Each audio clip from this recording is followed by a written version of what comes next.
Bapa di surga, kami mengucap syukur karena pagi ini kami kembali bersama-sama menikmati persekutuan pada pagi hari ini. Secara khusus kami belajar tentang eh, jemaat-jemaat yang ada di Asia Kecil. Kami telah menyelesaikan jemaat Efesus dan Smyrna.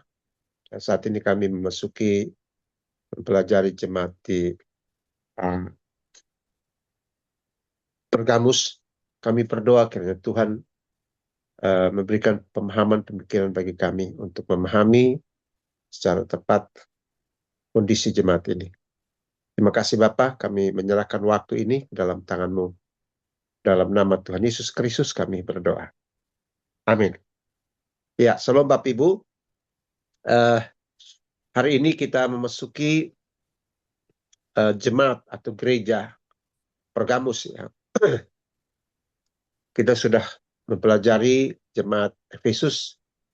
Kita kenal jemaat Efesus sebagai jemaat terbesar, terluas, baik dalam populasi maupun jumlah jemaat.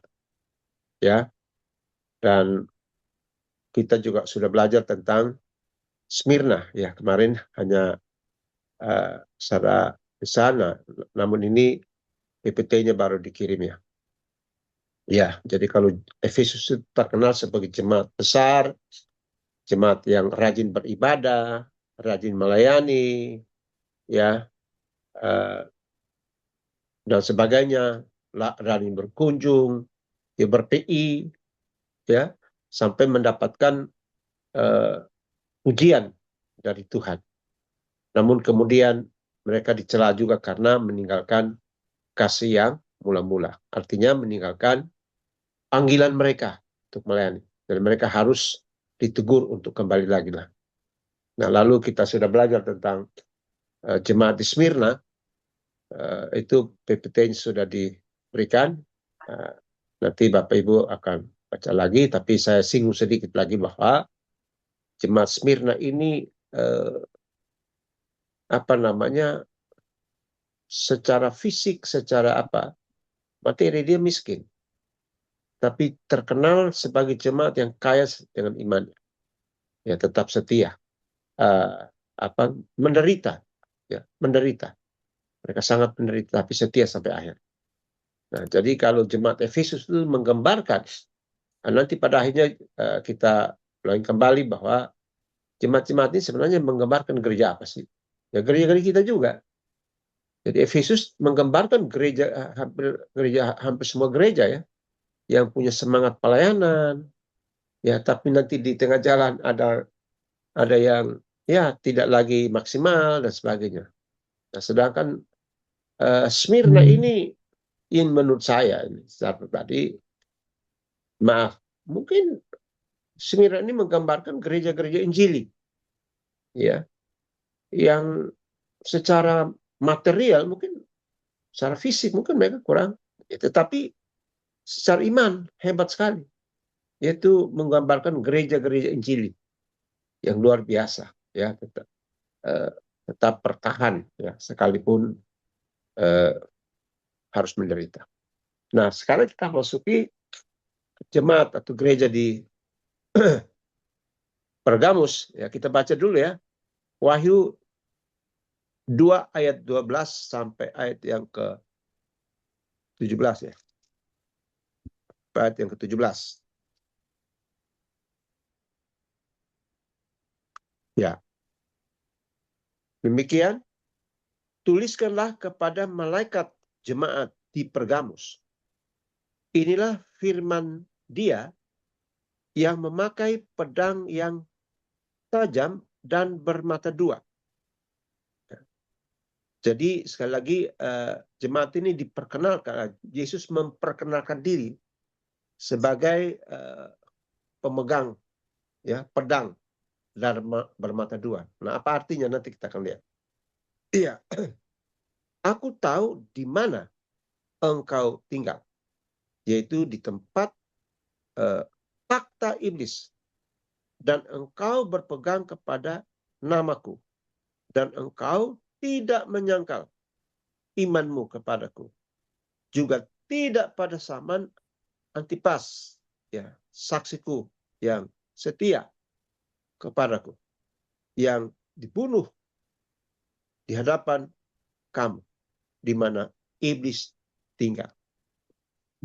Tetapi aku mempunyai beberapa keberatan. Perhatikan tuh.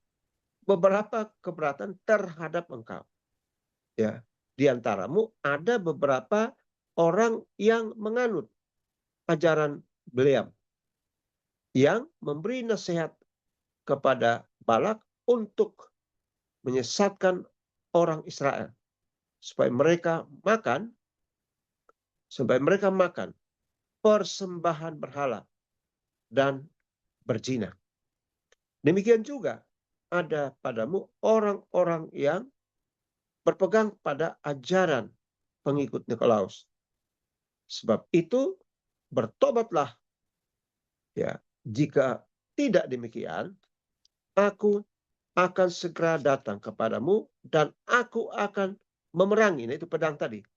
Aku akan memerangi mereka dengan pedang yang di mulutku ini. Ayat 17. Siapa bertelinga, hendaklah ia mendengarkan apa yang dikatakan Roh kepada jemaat-jemaat. Siapa yang menang, kepadanya akan kuberikan dari mana yang tersembunyi, dan aku akan mengerniakan kepadanya batu putih yang di atasnya tertulis nama baru yang tidak diketahui oleh siapapun selain oleh yang menerimanya. Nah, demikian bagian firman Tuhan yang berbicara tentang Pergamus. Ya, mari kita lihat jemaat ini. Ya, jemaat Pergamus itu dikenal sebagai jemaat yang kompromi. Jemaat yang kompromi. Ya, kita lihat arti namanya. Dalam bahasa Yunani itu memang arti nama Pergamus itu dalam bahasa Yunani itu Pergamos atau Pergamon, artinya benteng. Ya, karena kota ini dibangun di atas bukit batu yang tingginya sekitar 335 meter, yang mendominasi seluruh lembah di sekitarnya. Ya, di sekitarnya. Nah, arti nama lain adalah pernikahan. Pernikahan. Ya.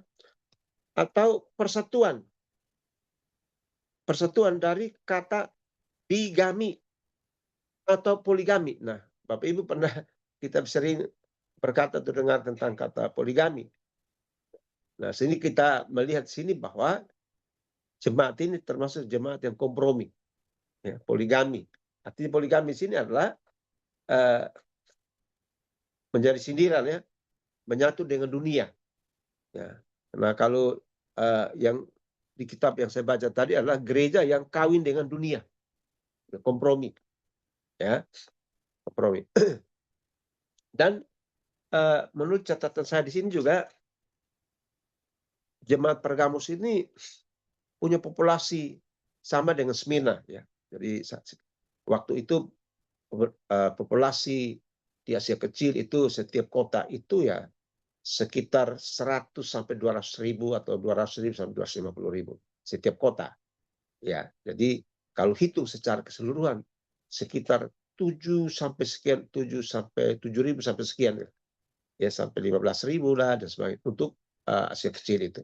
Nah, jadi setiap kota di 7 kota ini ada jemaat di situ dengan ya jumlah jemaatnya ya 200 sampai 250 ribu dan sebagainya. Ya, nah, jadi setiap jemaat ini namanya jemaat Efesus, jemaat Smyrna dan sebagainya. Jadi bukan satu tempat saja, tapi di kota itu ya ada gereja. Ya, tapi gereja kebanyakan gereja rumah.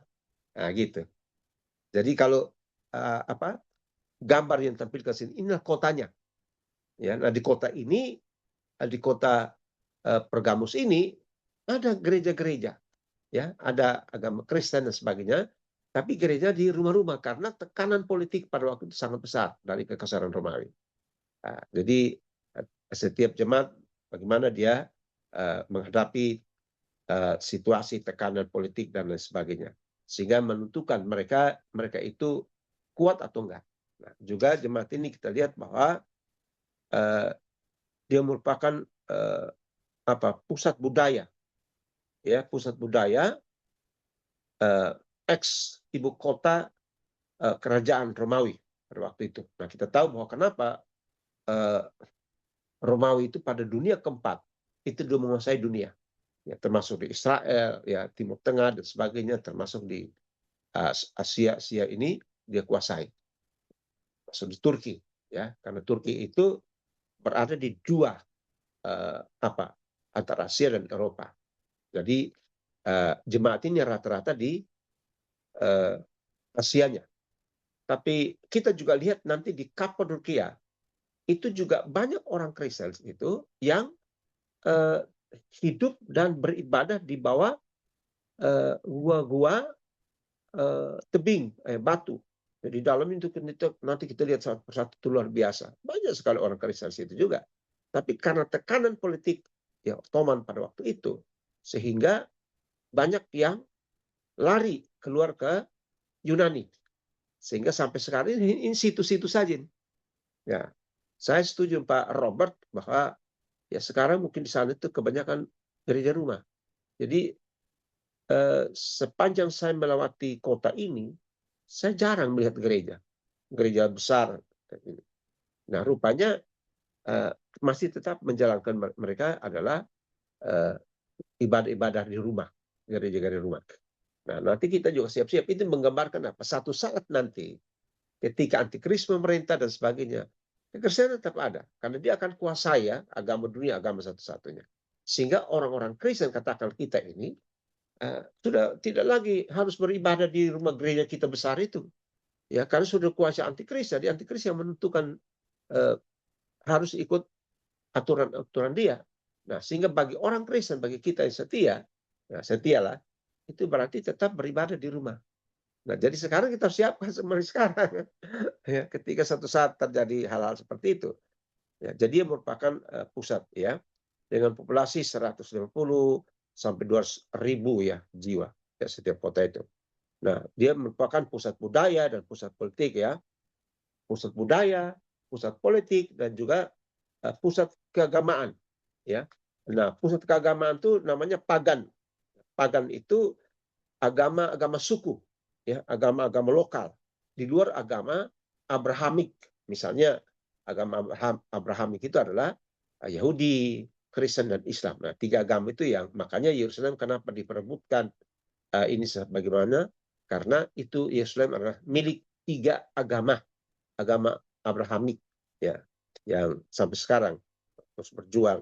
Ya, Yahudi menuntut bahwa itu dia punya, Kristen juga bilang ya kita punya, yang dari Islam juga bilang agama mereka ya. Karena itu pernah terjadi perang salib ya, kalah menang, dan terakhir dikuasai oleh kemenangan di bawah pihak Kedar, dan itu yang kuasai sampai sekarang itu masjid itu ya. Bait Allah itu namanya. Tapi karena perang salib jatuh ke tangan saudara kita, maka itu diganti dengan Masjid Al-Aqsa. Nah, itu dia sejarahnya. Nah, kalau Bapak Ibu ke sana, lihat begitu luar biasa besarnya di atas puncak bukit itu besar, ada Dome of the Rock dan sebagainya. Itu Dome of the Rock itu sampingnya itu adalah itu Gunung Muria. Gunung Muria tuh, yang stupanya itu, yang kuning itu, yang mas-masan itu Dome of the Rock, Gunung Muria, yang dimana Ishak dibawa ke sana untuk mau dipersembahkan. Dan dari tempat itu juga, kalau Bapak Ibu ke sana, menurut sejarah Nabi Muhammad juga terangkat dari situ. Nah, jadi itu luar biasa. Nah, lalu kalau kita lihat kenapa bilang kota tiga agama? Karena kalau kita lihat di samping barat daya, sampingnya Bukit Zaitun, itu lembah itu kuburan orang-orang suci, kuburan orang-orang Muslim ya, dari agama Islam.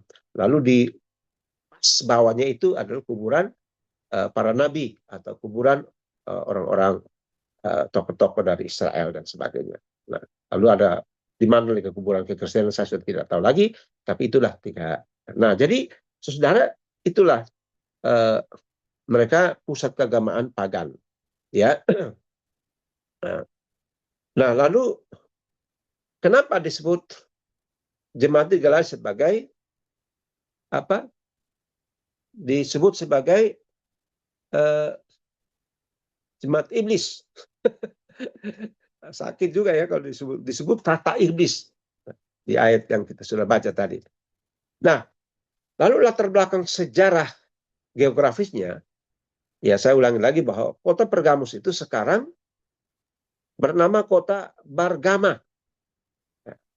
Jadi nama Pergamus itu sudah diganti dengan nama barunya adalah Bergama. Dulu Pergamus, ini Bergama. Itu di Turki. Ya, adalah pusat pendidikan, budaya, dan keagamaan pada abad pertama dan merupakan ibu kota resmi Provinsi Romawi di Asia Kecil. Ya, tadi saya sudah singgung. Jadi pada dunia keempat itu Roma menguasai dunia. Dan itu sampai di sini. Nah, ya. Nah, kota Pergamus itu dibangun di atas bukit tinggi yang megah, ya, ya, dipenuhi oleh kuil-kuil raksasa, ya, ada altar Zeus, ya. Kota Pergamus menjadi pusat penyembahan berhala, ya, ya, penyembahan berhala dewanya namanya Asklepios, itu dewa penyembuhan dengan simbol ular. Nah, karena itu Yesus menyebut Pergamus sebagai lokasi iblis bertakhta atau takhta iblis. Ya, takhta iblis. Nah, jadi kita lihat di sini luar biasa jemaat ini.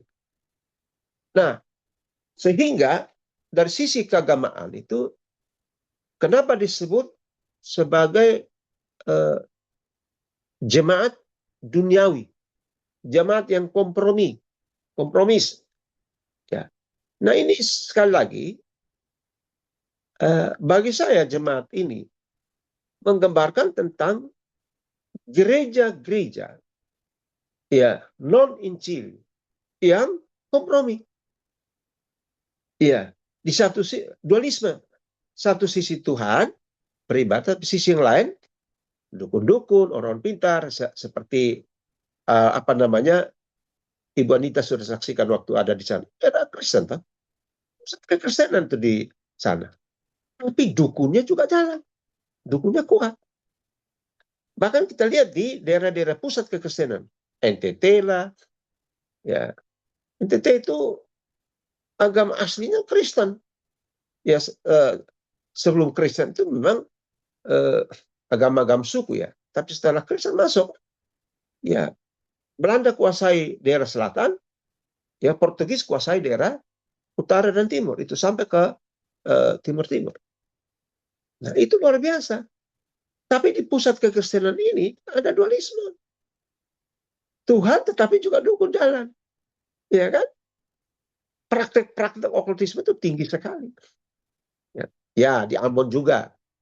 Karena saya dosen apa namanya okultisme juga ya. Jadi kita tahu kekuatan kuasa-kuasa kegelapan itu ada di Indonesia Timur. Nah, kalau di Indonesia bagian barat, ya itu di bagian barat. Itu di apa namanya? Barat ini. Kekuatan yang luar biasa. Ya. Jadi seperti itu. Nah, Bapak Ibu perhatikan aja. Setiap gereja besar iya. Nyanyi iya, melayani iya. Tapi masih punya dualisme. Makanya disebut jemaat atau takhta iblis. Iblis bertakhta di situ. Nah, mereka ini orang-orang Pergamus itu bukan agama Arab Abrahamik, tapi pagan itu artinya agama-agama suku, agama-agama lokal. Nah, tapi gereja ada di situ. Nah, karena itu kehadiran gereja di situ bukan mempengaruhi penduduk lokal, ya, tapi justru mereka dipengaruhi. Ya, jadi sekali lagi Pak ya, Bapak Ibu, perhatikan aja. Gereja-gereja yang masih kompromi dengan kuasa-kuasa kegelapan, ini disebut dualisme. Nah, itulah Pergamus. Ya. Kelihatan Kristen, kelihatan beriman, tapi ternyata penyembah berhala. Ya, itu luar biasa. Kalau kita lihat di Ambon, yang kekuatan itu dari Indonesia Timur bisa, Ambon bisa menyeberang loh. Ya, orang di NTT namanya di Alor, orang bisa menyeberang. Beliau percaya atau tidak? Atau kita tipuan mata, Pak? Orang bisa menyeberang dari tempurung, menyeberang di laut. Masuk akal enggak? Nah, karena itu jangan heran. Kalau orang Indonesia Timur termasuk Batak lah segala macam, itu di luar Jawa ya, dia bisa berhasil ke Jawa, dia bisa melewati laut. Ya, tapi orang ini tidak bisa. Coba orang Kalimantan yang hebat-hebat, dia ke luar, tidak bisa juga, karena itu bukan teritorialnya. Ya, begitu juga. Ya, tapi di sini orang Ambon punya kuat, ya, orang Batak punya kuat, orang Kupang punya kekuatan dan sebagainya. Karena yang dari jauh tak bisa menyeberang, ya, ke timur, misalnya dari bawah ke sana, tidak berfungsi. Kalau kita lihat dari segi okkultisme, ya. Jadi, tapi kita lihat itu di pusat kekristenan di Manado, ya, di Sumatera, Sulawesi Utara. Mereka lihat kita punya gereja-gereja yang mewah, megah dan sebagainya. Tapi coba adakan penelitian ke dalam. Itu hanya ibadah-ibadah yang dijalani itu di pusat kekristenan itu hanya sebagai apa? Ya, tradisional. Ya, karena dia orang Kristen, dia beribadah dan sebagainya. Tapi coba dalam menghadapi realita hidup, larinya ke dukun, sakit ke dukun dan segala macam. Ya, kalau Tuhan tidak jawab, dukun pun oke. Nah, ini jemaat ini, jemaat Pergamus. Nah, mari kita lihat pujiannya, Pak. Itu latar belakang sejarah geografisnya itu. Jadi kota ini indah di atas bukit, di atas bukit. Ya, kalau kita ke sana naiknya, aduh, capek juga. Saya waktu itu ini, tapi capek juga sampai di tempat ini. Nah, tapi harus sampai karena tempatnya bagus masalahnya. Oke, next. Kita lihat pujiannya. Next, Pak. Pujian kekuatan rohani. Halo, next. Yang ketiga, ya, pujian kekuatan rohani jemaat. Ya, di ayat 13b itu ya. Jemaat Pergamus berpegang kepada nama Yesus. Ya, hebat kan? Dan tidak menyangkal iman mereka kepada Yesus. Ya, termasuk pada waktu Antipas, ya, seorang saksi Kristus yang setia. Dia jadi martir Kristen mula-mula karena menolak menyangkal nama Yesus di tengah tekanan kekaisaran Romawi untuk menyembah berhala dan menyembah kaisar Romawi yang kejam. Ya, kita lihat ya, kaisar-kaisar itu masih berjalan. Ya, di Smyrna itu Bapak Ibu lihat ada kata 10 hari. Itu gambaran tentang 10 kaisar. Ya, 10 kaisar Romawi yang memerintah dengan kejam, otoriter. Dan lihat, setiap kaisar memerintah, SK-nya apa? Bumi hangus dan kekristenan. Jadi mereka jemaat Smyrna yang kena dampaknya ada. Jemaat-jemaat yang kena dampaknya. Ya, semua kena dampaknya, ya. Nah, jadi seperti itu. Di satu sisi mereka berpegang teguh pada iman kepada Yesus, betul, sama dengan kita. Sama dengan orang Kristen. Dia percaya Yesus, tetap berpegang pada Yesus. Oh, pengakuannya luar biasa. Tapi kompromi. Nah, ini bedanya di situ. Dia tetap berpegang kepada dan tidak menyangkal. Iman mereka luar biasa. Kita lihat di ayat 13. Ya. Aku tahu di mana engkau tinggal, yaitu di tempat takhta iblis. Ini luar biasa kan? Ya. Ya. Dan engkau, artikan, dan engkau berpegang kepada namaku, berpegang pada nama Yesus. Itu pertama. Kedua, dan engkau tidak menyangkal imanmu kepadaku, tidak menyangkal iman pada Yesus.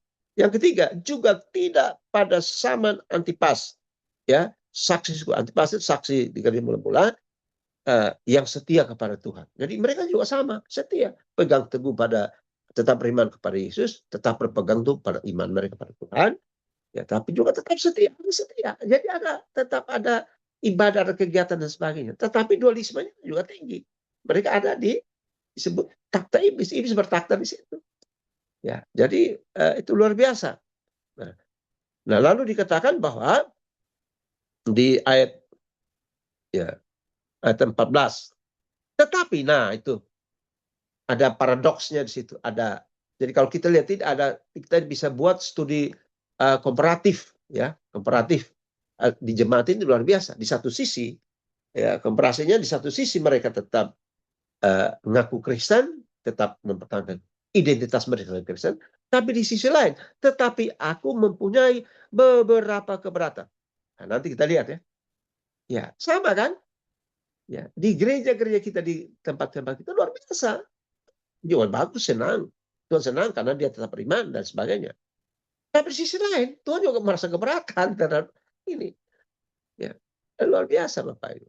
Nah, mungkin saya tidak menghakimi seperti ya Pak Pendeta yang kemarin itu. Tapi saya mau bilang begini. Ya, kalau gereja-gereja itu dibakar di apa segala macam, ya kan? Harus dipertanyakan kenapa dibakar. Karena juga mungkin ada kompromi. Mabuk ya iya di situ, ya. Masalah-masalah perbuatan amoral di situ, moral rusak juga di situ dalam gereja. Komprominya itu, sehingga bagi Tuhan tidak terlalu penting baginya. Semegah apapun kalau gereja itu tidak ada kekudusan di dalamnya, iblis di situ, ya, bakar nggak apa-apa. Itu secara fisik, secara gedung, tapi gereja secara apa namanya organisasi, yaitu gedungnya. Ya. Makanya perlu ada kekudusan dalam. Yesus bilang, di tempatku adalah disebut rumah doa. Tapi banyak orang juga memperhatikan hal-hal di situ juga moral. Ya terjadi perselingkuhan di dalam jemaat, majelis dengan majelis. Itu tata iblis itu. Nah Tuhan bisa hancurin.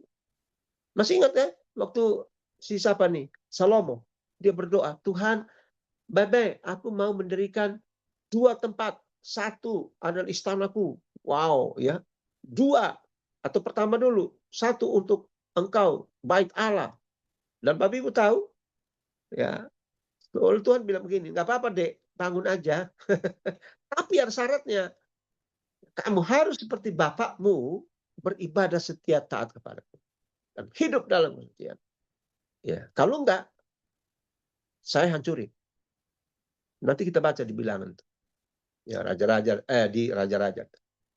Ya, oke, siap kan? Istana buat dia bagus, megah.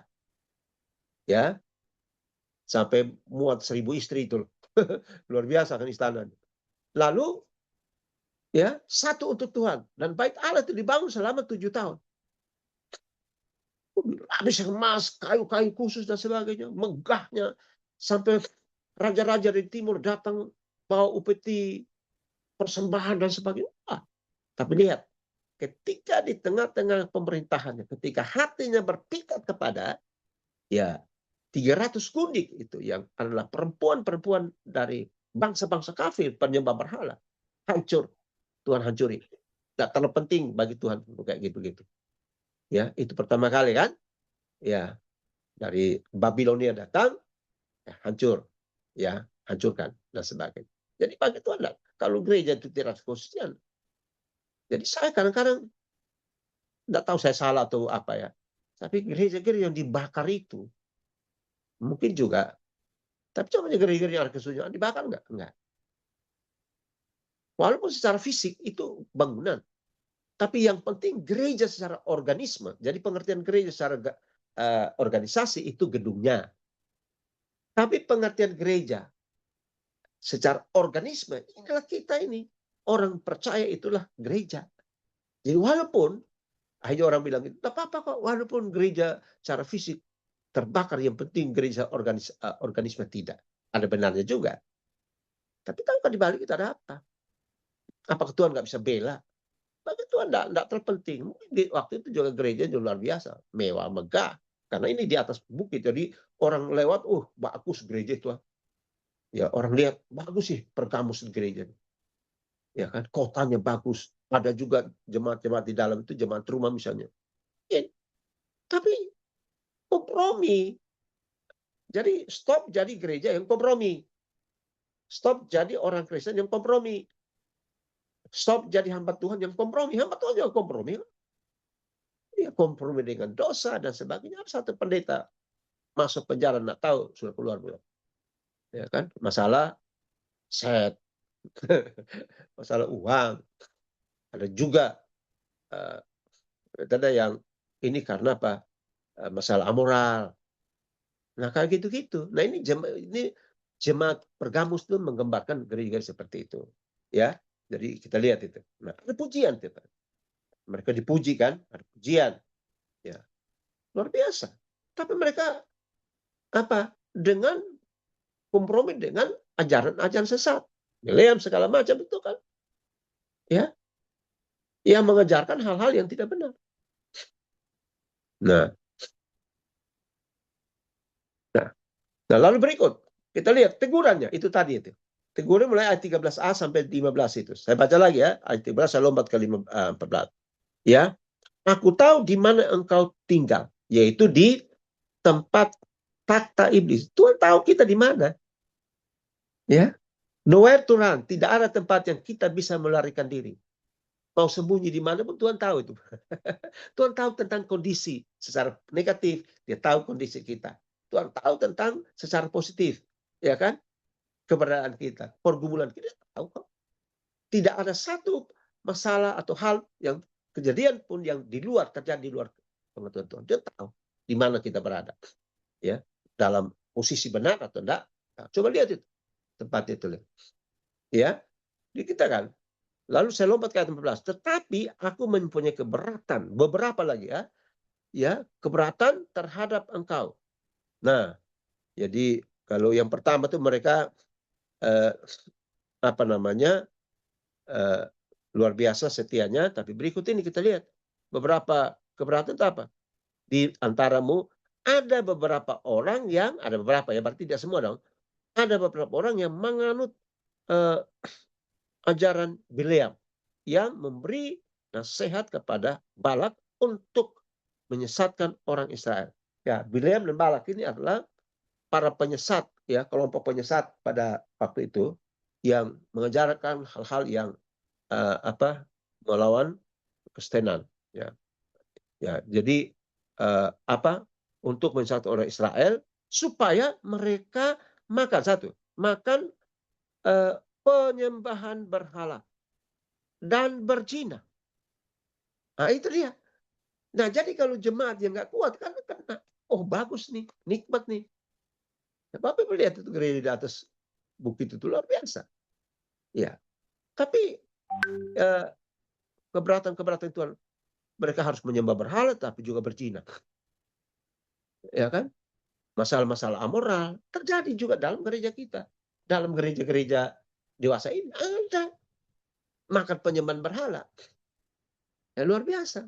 Makanya Paulus berkata, kita harus menulis surat kepada mereka di kisah berapa? 20 ayat 15 dan 15-20. Supaya mereka jangan makan makanan yang dipersembahkan kepada berhala. Ya, dari darah dan yang dicekik dan sebagainya. Berhala. Nah, pertanyaan saya, kalau kita di Bali, ke Bali, misalnya kita makan di warung-warung itu, pernah dimakan nggak? Makan. Tapi apa? Kita doa dulu kan? Kita nggak tahu makanan dipersembahkan nggak. Beras yang dari Jawa, ya kalau kami di Kupang nggak ada yang model gitu. Dari Jawa, Bapak Ibu tahu Deusri? Nah itu. Jadi saya punya kebiasaan kalau habis beli beras, doain dulu berasnya. Tuhan sampai segitu ekstrimnya. Tuhan sucikan, kuduskan beras ini. Jadi di Bali makan. Kita nggak tahu kan. Doakan supaya ini. Kalau di ini nggak nekat. Selain menyembah berhala, percaya setan, dukun dan sebagainya, tapi juga ya, untuk berzina. Itu amoral. Nah, itu dia. Demikian juga ada orang ayat 15. Demikian juga ada padamu orang-orang yang berpegang kepada ajaran pengikut Nikolaus. Ya sama, Nikolaus, Bileam, segala macam itu adalah pengajar-pengajar sesat, kaum tersesat di sana itu, yang mengajar ke ajaran itu. Jadi itu jemaatnya ditegur begitu rupa. Nah sekarang ya kita lihat kan teguran itu. Nah sekarang kita lihat ada peringatan dan janji. Ya, ada peringatan dan janji. Ya. Di ayat 16 sampai 17. Sebab itu bertobatlah, jika tidak demikian aku akan segera datang kepadamu dan aku akan memerangi mereka dengan pedang yang di mulutku. Makanya di ayat yang ke-12 itu apa Yesus memperkenalkan diri sebagai apa? Ya, sebagai ya, sebagai pemakai pedang, pembawa pedang. Tujuannya apa? Baru kita mengerti tujuannya di ayat 16. Kalau mereka tidak bertobat dari perzinahan mereka, tidak bertobat dari penyembahan berhala mereka, tidak bertobat dari pendukunan dualisme mereka, maka Tuhan akan hajar. Ya, Tuhan membersihkan pakai pedang bermata dua, itu firman. Ya, tentunya apa? Itu ada dampaknya hukuman dan sebagainya. Ya, nah, itu dia. Jadi ini ancaman. Jadi jangan jadi orang Kristen yang kompromi. Ya, Tuhan marah itu. Tapi ada janji kan, Pak? Ada janji. Yesus perintahkan supaya bertobat. Ya, supaya bertobat. Jika tidak, maka ia datang memerangi mereka dengan pedang yang bermata dua. Ya, tahu kan pedang bermata dua kan? Kayak silet itu loh. Tajam depan, tajam belakang. No, ya sikat, ya sikat. Makanya dalam biasa dalam berkhotbah orang begini. Ada gaya khotbah kan? Ya, biasa orang bilang suka begini. Bagus kan gayanya? Jadi saudara-saudara kita harus bertobat, kita harus hidup kudus. Nah ini 2 jari ini kemana? Ke orang banyak. Yang lalu jari-jari lain kemana? Ke kita kan? Jadi khotbah itu sebenarnya kepada orang, kepada jemaat dan juga kepada kita. Orang kurang sadar itu. Seolah-olah dia sampaikan kepada jemaat, dia sudah bebas. Makanya dalam khotbah itu Bapak Ibu, gunakan kata kita, Bapak Ibu, Saudara, jemaat, dan kita. Jangan pakai Anda, saudara. Seolah-olah kita khotbahkan untuk orang lain, kita tidak. Tapi boleh pakai itu misalnya ngajar sekolah minggu, remaja, pemuda, ya kan. Tapi kita sudah ada posisi yang betul-betul posisi yang bagus. Ya, yang sampai, karena apa? Sama aja kita kan. Nah itu dia. Nah, saya sering di kelompok pendeta juga, saya bilang, pendeta juga harus bertobat. Pendeta itu, kalau pendeta itu adalah jabatan ilahi yang Tuhan berikan. Tapi yang jadi pendeta itu siapa? Calvin toh? Ya, pendeta itu siapa? Kita nyita. Nah, sekarang pertanyaan, kita berdosa nggak? Masih ada kemampuan untuk berdosa? Masih bisa. Karena kita masih hidup di dalam dunia. Dan kepala ular memang sudah dihancurkan, ekornya masih bergerak. Ekor itu apa? Nafsu. Nah, jadi pertobatan penting. Kalau nggak Tuhan, ya. Saya kemarin nonton tuh ada satu video ya tentang rapture itu. Ya. Jadi ketika Tuhan datang, orang Kristen semua beribadah ini, jatuh ibadah gereja besar. Ya, yang anehnya apa? Pendeta yang berkhotbah dia nggak diangkat, tapi sebagian terangkat, sebagian besar itu ilustrasi, sebagai saya itu ilustrasi. Pada waktu nanti rapture itu ada terjadi seperti itu kan. Lagi nyanyi puji Tuhan pada dosa dan sebagainya. Yang sungguh-sungguh diangkat. Ya, terangkat sendiri. Yang tidak sungguh ketahuan, ketinggalan. Pendetanya termasuk. Pertanyaan apa? Ini ilustrasi saja. Pertanyaan apa? Ya enggak. Karena hidup dengan kejahatan dan belum bertobat sungguh-sungguh. Bisa saja terjadi, Bapak Ibu. Ya, karena itu tegurannya. Nah, yang terakhir adalah luar biasa di ayat yang ke-17 itu ya. Dan janji bagi yang menolak kompromi dan menang, ya. Jadi janji bagi yang menolak, ya, hidup kompromi dan menang terhadap hidup, ya, terhadap dosa dan sebagainya. Maka mereka akan diberi mana yang tersembunyi dan batu putih dengan nama baru untuk masuk ke dalam pesta anak domba Allah. Mana? Makanan yang luar biasa. Tapi bagaimana menang? Yang menang. Nggak menang, nggak bisa. Jadi sekali lagi, saya simpulkan bahwa jemaat Pergamus menggambarkan kondisi gereja yang kompromi dengan duniawi. Gereja apa itu? Ya, kita nanti lihat, tahu sendiri. Nah, mari kita perbarui jemaat kita di gereja kita, supaya jemaat-jemaat ini juga hidup dalam kekudusan. Ya, Bapak Ibu, saya pernah khotbah salah satu gereja. Saya singgung tentang rentenir. Wih, orang marah. Saya bilang, wah, ini pendetanya belum kasih tahu firman Tuhan kepada orang-orang ini. Ya, lalu macam-macam ya. Gereja yang masih membiarkan jemaatnya. Ya.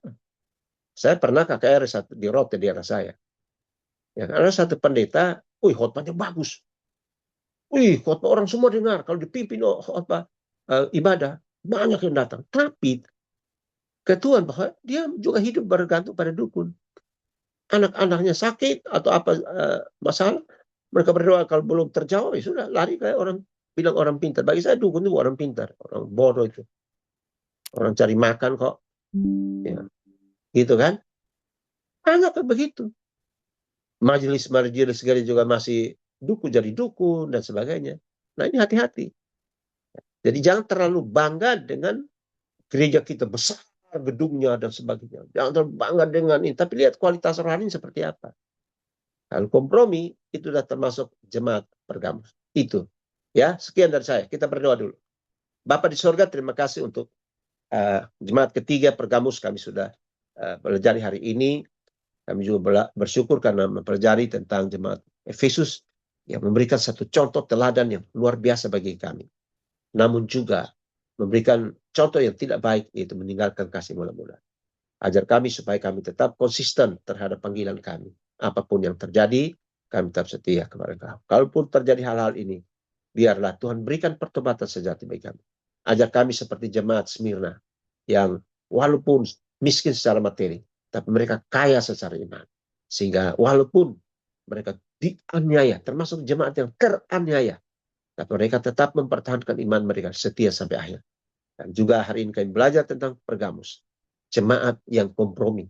Jemaat yang kawin dengan dunia. Jemaat yang masih hidup kompromi dengan dualisme.